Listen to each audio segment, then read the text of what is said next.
ஆமு ஷாஜகான் அவர்கள்.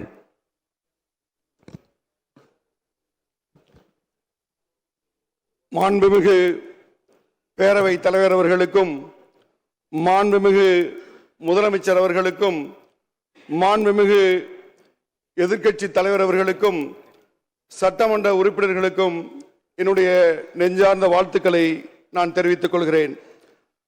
மாண்புமிகு பேரவை தலைவர் அவர்களே, தமிழ்நாடு சட்டப்பேரவையிலே முதன்முறையாக உரையாற்றுவதற்கு எனக்கு வாய்ப்பளித்தமைக்காக உங்களுக்கு நெஞ்சார்ந்த நன்றியை நான் உரித்தாக்கிக் கொள்கிறேன்.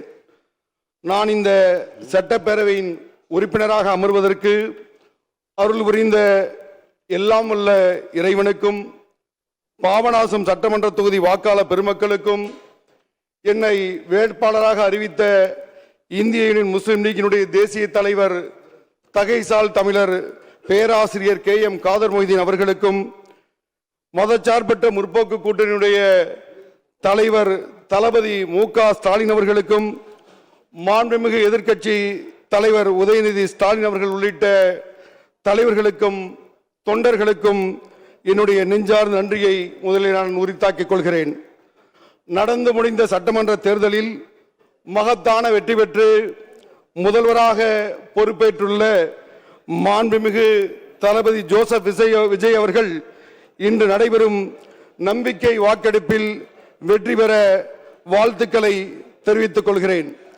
மாண்புமிகு முதலமைச்சர் அவர்களுக்கு எனது சார்பிலும், நான் சார்ந்துள்ள இந்திய யூனியன் முஸ்லிம் லீக்கின் சார்பிலும் ஆதரவையும் வாழ்த்துக்களையும் பாராட்டையும் தெரிவித்துக் கொள்வதிலே பெருமிதம் அடைகிறேன்.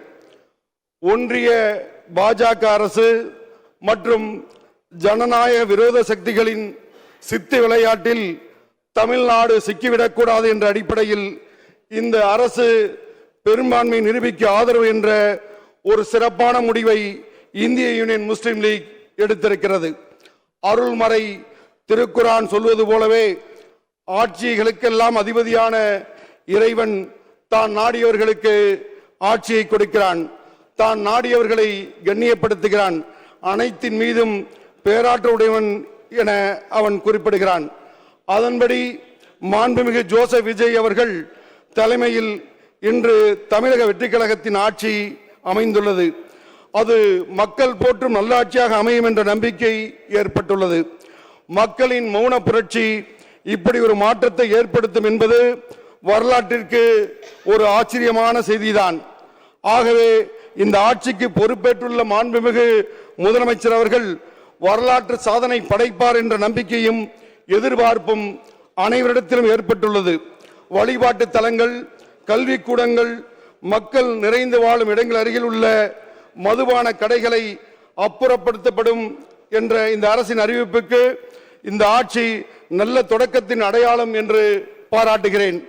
மக்கள் மதுவிலக்கு என்ற பெரும்பான்மை மக்களின் கனவையும் எங்களினுடைய நீண்ட நாள் கோரிக்கையை நனவாக்குவதற்கு இது ஆரம்ப அறிகுறியாக இருக்கட்டும் என்று என் அவாவை வெளிப்படுத்துகிறேன்.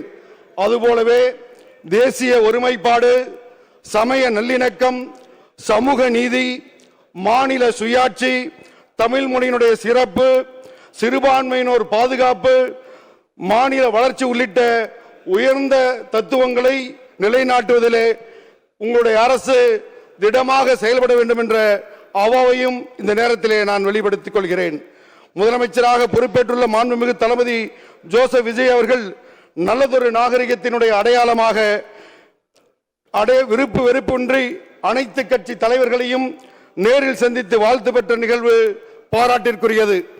இந்திய தாய் திருநாட்டின் மிக மூத்த அரசியல் கட்சியில் ஒன்றான இந்திய யூனியன் முஸ்லிம் லீக்கினுடைய தலைமையகமான காயிதே மில்லத் மன்சிலுக்கு வருகை தந்து தலைவர் பேராசிரியர் காதர் மொய்தீன் அவர்கள் உள்ளிட்ட தலைவர்களை சந்தித்து வாழ்த்துக்களை பரிமாறிக்கொண்டார்கள். அப்போது வாழ்த்தி பேசிய பேராசிரியர் காதர் மொய்தீன் அவர்கள் முந்தைய திராவிட மாடல் ஆட்சி செயல்படுத்திய மக்கள் நலத்திட்டங்கள் நிறுத்தப்படாமல் தொடர வேண்டும் என்ற வேண்டுகோளை தங்களிடம் விடுத்தார்கள். அதனை நான் இங்கு நினைவூட்ட கடமைப்பட்டுள்ளேன். அந்த வரவேற்புக்கு நன்றி கூறிய மாண்புமிகு முதல்வர் அவர்கள் நான் என்றும் உங்களுடன் இருப்பேன் என்று அந்த உணர்வுக்கு முஸ்லிம் சமுதாயம் நன்றி பாராட்டுகிறது. நம் இந்திய தாய் திருநாடு விடுதலையடைந்த சமயத்தில் சென்னை மாகாணத்தின் எதிர்க்கட்சி தலைவராக சிறந்த உறுப்பினராக கண்ணியமிகு காகிதம் இல்லத்தவர்களும் இதே அவையில் சட்டமன்ற உறுப்பினர்களாக சந்தன தமிழறிஞர் சிராஜுல் மில்லத் அப்துல் சமது அவர்கள் உள்ளிட்ட முஸ்லிம் லீக் தலைவர்கள் ஒரு உறுப்பினர் எப்படி செயல்பட வேண்டும் என்பதற்கு முன்னுதாரணமாக வாழ்ந்து சென்றிருக்கிறார்கள். அந்த பாரம்பரியத்தில் வந்த நாங்கள் அதனை பின்பற்றி நடப்போம் என்று உறுதி கூறும் அதே நேரத்தில் நாங்கள் எண்ணிக்கையில் குறைவாக இருந்தாலும் சமுதாயத்தின் குரலாக ஒலிக்கின்ற காரணத்தினால் அதிக வாய்ப்புகள் தர வேண்டும் என்ற வேண்டுகோளையும் வெளிப்படுத்தி இந்த வாய்ப்பை வழங்கிய மாண்புமிகு பேரவைத் தலைவருக்கு நன்றி கூறி இன்று நம்பிக்கை வாக்கெடுப்பில் வெற்றி பெற இருக்கும் மாண்புமிகு முதலமைச்சர் ஜோசப் விஜய் அவர்களுக்கு நான் சார்ந்திருக்கக்கூடிய இந்திய யூனியன் முஸ்லிம் லீக்கின் சார்பிலே நெஞ்சார்ந்த வாழ்த்துக்களை கூறி விடைபெறுகிறேன். நன்றி, வணக்கம், வாழ்த்துக்கள்.